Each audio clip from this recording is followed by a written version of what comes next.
Today we're making these gorgeous cranberry orange white chocolate cupcakes. A super soft and fluffy orange and vanilla flavored cupcake with a tangy homemade cranberry compote filling, topped with a swirl of creamy orange white chocolate buttercream frosting, finished with a delicate border of beautiful pearly white sprinkles, and nestled on top, candied cranberries. This cupcake is like eating a fancy orange creamsicle or a 50-50 bar, paired with delicious cranberries to give you that perfect balance of sweet and tart flavors, making this the perfect holiday dessert. To get started, we're going to make the cranberry compote filling. To a pot on the stove, we need half a cup of sugar, half a cup of water, 2 cups of fresh cranberries, and half a teaspoon of vanilla extract.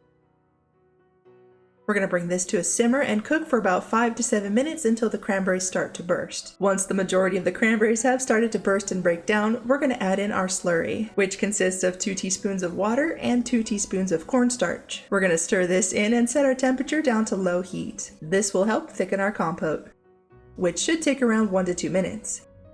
Then we're going to transfer this to a heat-safe bowl, cover and store in the fridge to chill while we work on our candied cranberries. To make the candied cranberries, we need a sugar syrup. To a pot on the stove, we need half a cup of granulated sugar and half a cup of water. We're going to stir this over medium heat until the sugar has completely dissolved. Once the sugar has dissolved, we're going to turn off the heat and add in 1 cup of fresh cranberries. Give the cranberries a good stir, making sure they're completely coated. We're going to let this sit off the heat for 10 minutes. Okay, it's been 10 minutes. The cranberries look good, they're still whole, and as you can see, the syrup is no longer hot. Now we're going to transfer our cranberries to a colander. Don't rinse them. Next, grab a small tray like this, or even a regular dinner plate would work. We're going to dump out a layer of granulated sugar, and then we're going to roll our cranberries in this stuff. If you notice your tray has a lot of juice on it, like mine does, you might need to add a little bit more sugar so the cranberries have something to stick to. Try to avoid rolling them in any puddles that may or may not have pooled in some areas. The whole point of this is to make our cranberries look frosted. Shaking the tray helps a lot. Once they all look frosted, we're going to set them off to the side to dry for 10 minutes. While those are setting, let's make the cupcakes. To a big mixing bowl, we're just going to dump everything in all at once. We need 1/3 cup of vegetable oil, 2/3 cup of buttermilk,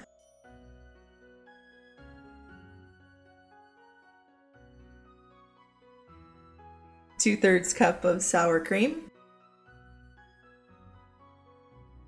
4 egg whites, 1 tablespoon, yes, that's 1 tablespoon of vanilla extract. And for that orange flavor, I'm using an orange emulsion. This is the brand I'm using. You can, of course, use an orange extract if you don't have any of this on hand. But I find that emulsions don't evaporate as quickly as extracts, which in my opinion results in a stronger, better aroma and taste. I'll put a link to this in the video's description box for those of you that want this. Lastly, we need 1 box of white cake mix, preferably the Duncan Hines brand for this recipe. We're going to mix this until everything is well combined. Don't forget to scrape the sides of the bowl as needed. This looks good and smells amazing. Give your batter 1 final quick mix. For this cupcake, I'm going with this beautiful green cupcake liner. We're going to need 2 standard size cupcake pans for this batter, as this recipe makes 24 cupcakes. Fill each liner 2/3 of the way full into a preheated oven at 325 degrees for 12 to 15 minutes depending on your oven. I took mine out right at 13 minutes. Be sure not to overbake these. We want to pull them out while they're still a soft white. We're not going for a golden yellow color here, that's too done. Once your cupcakes have completely cooled, we're going to take a knife and cut out a hole in the center for our filling. This recipe did state that you can freeze the cupcakes and then use a melon baller to scoop out the insides if you'd rather not use a knife. I haven't tried that method as this way seems to work just fine for me, but I thought I'd mention it. Next, we're ready to grab our compote, give it a quick stir, and either transfer it to a piping bag or just spoon it into each cavity. I'm going to go with the piping bag method as it just seems less messy to me. And I'm all about that life. Less mess, yes please.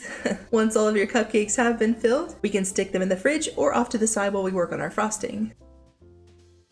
To a small bowl, we need half a cup of white chocolate chips and 1/4 cup of heavy cream. We're going to microwave this for 1 to 1.5 minutes, stirring every 20 seconds or so until the chips are fully melted. Now we're just going to set this off to the side to cool down.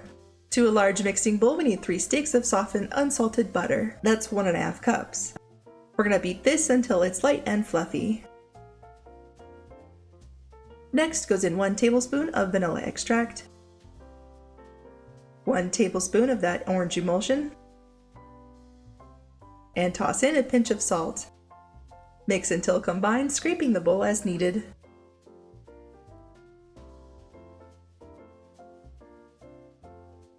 Now we're ready for the melted chocolate. Add your completely cooled chocolate to the bowl. and mix until well combined.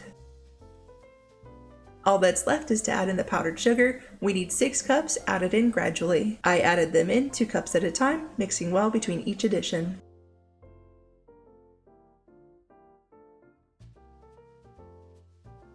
Once your frosting is ready, we're going to transfer it to a piping bag fitted with a Wilton 8B piping tip. For the fancy sprinkles, I'm using 2 bags of these Sweet Shop sprinkles. I picked these up from Hobby Lobby in their cake decorating aisle. Grab a cupcake and pipe on a single layer of frosting. Then grab a handful of sprinkles and gently tap the edges of the frosting in the sprinkles like so, slowly rotating the cupcake as you go. Isn't that beautiful? It's so elegant looking. Lastly, add on 3 of those candied cranberries we made earlier. I think the sprinkle set is perfect for this cupcake. The only drawback are the edible pearls. I did notice towards the end I seem to have more sprinkles in the bowl than pearls. If you're worried about that, not having enough pearls, I would suggest buying an additional bag of just pearls. That would ensure each cupcake has plenty of fanciness to go around. Be sure to check out this video's description box for a full list of ingredients and directions posted there by me for your convenience. You can also find useful product links to all or most of the items used in this video. Thanks for watching, and if you like this video, be sure to subscribe so you don't miss out, and I'll see you all in the next video.